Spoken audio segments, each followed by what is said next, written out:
আপনি 27টা আমলকে আগে কখনো শুনছিলেন? জি না, আমি আজকে প্রথম শুনেছি এবং মুখস্থ করে আপনাদের সামনে উপস্থাপন করেছি। সুবহানাল্লাহ। আসসালামু আলাইকুম ওয়া রাহমাতুল্লাহি ওয়া বারাকাতুহু। ওয়া আলাইকুম আসসালাম ওয়া রাহমাতুল্লাহি ওয়া বারাকাতুহু। আমরা হযরতের মুখ থেকে 27টি আমল শুনেছি রমজান বিষয়ে। আমি আপনাদের সামনে 27টি আমল বলার চেষ্টা করছি ইনশাআল্লাহ। এক নম্বর আমল রমজানের চাঁদ দেখা। 2 নম্বর আমল রমজানের রোজা রাখা। 3 নম্বর আমল রমজান মাসে রাত্রি যাপনের তারাবি পড়া। 4 নম্বর আমল সাহরি করা। 5 নম্বর আমল সাহরি শেষ সময়ে সাহরি করা। 6 নম্বর আমল ইফতার করা। 7 নম্বর আমল তাড়াতাড়ি ইফতার করা।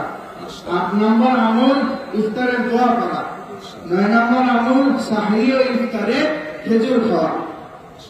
10 নম্বর আমল সকল ধরনের পাপাচার থেকে নিজেদেরকে বিরত রাখা। 11 নম্বর আমল অধিক পরিমাণে দোয়া করা। 12 নম্বর আমল মিথ্যা কথা এবং কাজ থেকে বিরত থাকা। 13 নম্বর আমল বিভিন্ন ধরনের অশ্লীলতা, ব্যয়াপনা, ঝগড়া বিবাদ থেকে রমজান মাসে বিরত থাকা। 14 নম্বর নেক আমল করা, বেশি বেশি ভালো আমল করা। 15 নম্বর ইস্তেগফার করা। 16 নম্বর রোজাদার ব্যক্তিকে ইফতার করানো, যেটা আমাদের সমাজে খুবই কম। 17 নম্বর পবিত্র কোরআনুল কারীমকে তেলাওয়াত করা। 18 নম্বর পবিত্র কোরআন কারীম শুধু তেলাওয়াত করা না, পরস্পরের মধ্যে তেলাওয়াত শুনাশুনি করা। 9 নম্বর দান সদকা করা। এরপরে 20 নম্বর 19 নম্বর দান সদকা এবং 20 নম্বর হচ্ছে তাহাজ্জুদের সময় ভোর রাত্রে উঠে নিজের জন্য এবং সকলের জন্য দোয়া করা। সঠিক। 21 নম্বর উমরা করা। 22 নম্বর, এটা বেশি গুরুত্বপূর্ণ, পবিত্র রমজান মাসের শেষ দশকে ইতিকাফ করা। 23 নম্বর পবিত্র মাহ রমাদানের শেষ দশকে আমলের মাত্রাকে বৃদ্ধি করা। 24 নম্বর রমজানের শেষ দশকে ঈদের শপিং আনন্দ উল্লাস ভুলে পরিবার পরিজনকে ডেকে তুলে বেশি থেকে বেশি আমল করা। 25 নম্বর পবিত্র মাহ রমাদানের শেষ দশকে লাইলাতুল কদরকে সন্ধান করা।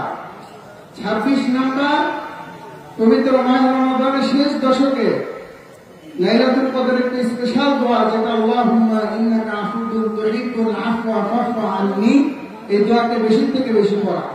এবং 27 নম্বর পবিত্র যে ফিতরার যে বিধান আমাদের রয়েছে, আল্লাহু আকবার, নারায়ে তাকবীর, নারায়ে তাকবীর। আসেন আসেন।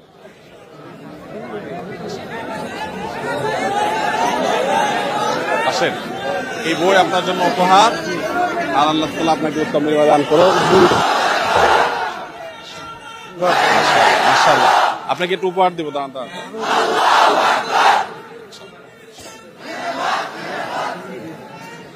আপনাকে 2000 টাকা আমার কাছে দেবেন ইনশাআল্লাহ।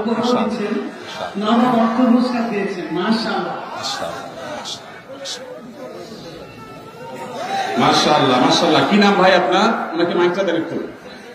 হাফেজ ফাহাদ হোসেন। ফাহাদ হোসেন, জি। আপনি 27টা আমলকে আগে কখনো শুনছিলেন? জি না, আমি আজকে প্রথম শুনেছি এবং মুখস্থ করে আপনাদের সামনে উপস্থাপন করেছি। সুবহানাল্লাহ। ভাইরা আমার এর আগের রেকর্ড আপনাদেরকে আমি বলেছি, গত 2 বছর আগে এই রমজানের 27 আমলের এই সংকলন কোরআন হাদিস ঘেটে আমি গবেষণা করে এটা বের করেছি, এবং 2 বছর আগে নোয়াখালীর সোনাইমুড়িতে আমি এই বক্তব্য রেখেছিলাম ঘন্টা ব্যাপী।